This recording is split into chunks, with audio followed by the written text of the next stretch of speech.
Vous voulez visiter l'Elysée? Allez, c'est parti, on se fait la visite virtuelle. Bon, et puis juste avant, je vous montre quand même le passage où, sans faire exprès, je suis passé sur LCI alors que je faisais mes photos de gogol devant l'Elysée, devant tout le monde là. Les visiteurs seront plus nombreux que les années précédentes. Certains me confiaient d'ailleurs être heureux d'avoir La guignolerie enfin quoi. pu visiter ce... Voilà, non mais tout ça pour faire ça quoi, regardez l'idiot du village quoi.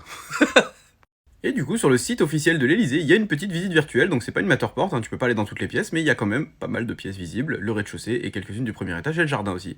Donc on va regarder ça. Salon des tapisseries, attends, je vais me réduire, que vous puissiez, voyez, que vous puissiez voir. Parce que vous puissiez voyer, c'est pas français. On dirait un Pokémon.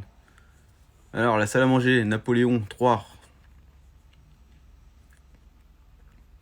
C'est très spacieux, hein. Et quand on le voit en vrai, c'est encore plus grand, hein. Je me suis levé à 7h et tout pour faire la queue là, dehors, sur les journées du patrimoine, parce que je voulais absolument voir l'Elysée, comment c'était.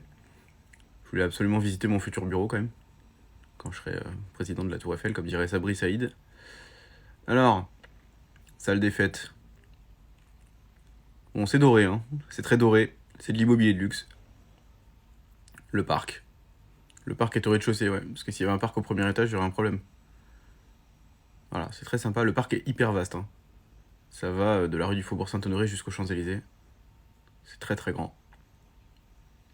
Voilà, il y a une petite terrasse pour recevoir des chefs d'État.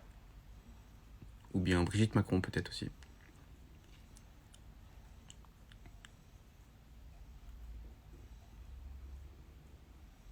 Voilà, des murs un peu vieillots dans cette pièce-là.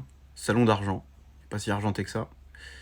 Il y a des meubles modernes, hein, pas mal, hein, quand même. Ça, on dirait un canapé Roche Boba Bubble, mais je crois que c'est Line Rosé, c'est un concurrent. C'est du luxe aussi, c'est pas mal. Également, voilà, bibliothèque. La bibliothèque qui n'a aucune bibliothèque d'ailleurs dedans, et aucun livre. Ça régale. Salon des fougères. Je vois pas de fougères non plus. Salon de la cartographie. Salon Cléopâtre, avec de l'art moderne. C'est marrant, les salons, ils ont des noms, mais il n'y a rien à voir dedans. Salon des portraits. Il n'y a qu'un portrait. Salon Pompadour.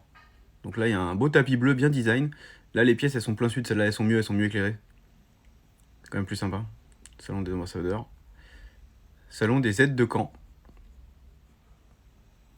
En fait, tout ça, c'est des salons pour recevoir des chefs d'État, pour le protocole, pour machin. Chaque salon a son utilité pour recevoir quel type de personne, je crois, et tout. Vestibule d'honneur. La cour. Et le premier étage. Est-ce qu'on peut voir des trucs? Regardez. Le fameux escalier qui vire du bleu au rouge. Pour les couleurs de la République française, bien sûr. Palais des huissiers. Ah, c'est mieux de les avoir dans un palais qu'ils viennent prendre tes meubles chez toi quand même, hein. Voilà, c'est fini, 3 minutes.